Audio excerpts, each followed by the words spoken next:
Голод, сотни тысяч жертв и людоедство. В Башкортостане снимают исторический триллер, основанный на реальных событиях. В основе фильма трагедия 1921-22 годов в Башкирии. Тогда население республики сократилось на более чем 500 000 человек. Как возникла идея фильма о большом голоде и что происходит за кадром? Материал нашего корреспондента.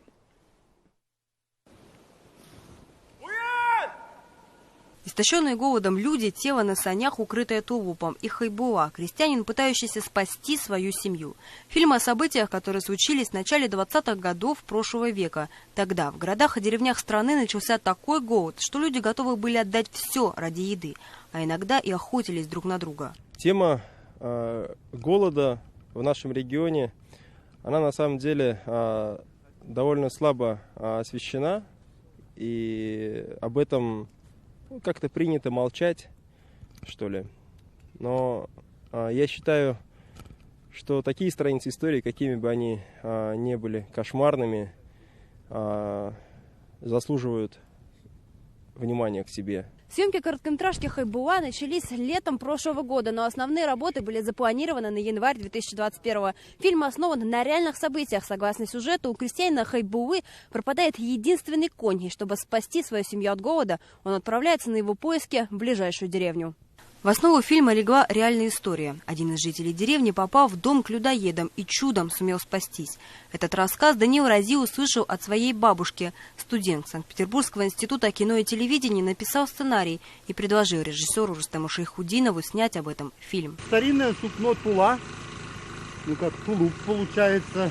Сколько лет этому тулупу? Больше 100. Шубы, кафтаны, платья и тулупы. Весь реквизит настоящий, с историей тех лет.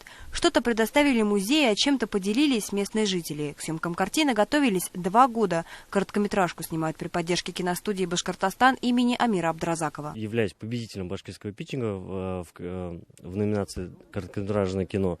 И мы там выиграли поддержку от киностудии «Башкортостан», техническую поддержку. От компании Canon мы выиграли кинокамеру, кинооптику. Студия Sun Music нам напишет музыку. Далее я продолжил искать финансирование. И в 2020 году я заявился на казанский питчинг и выиграли грант в сумме 500 000. В общей сложности бюджет фильма составляет порядка 1 000 000 рублей, но чтобы доснять ленту, таких денег недостаточно.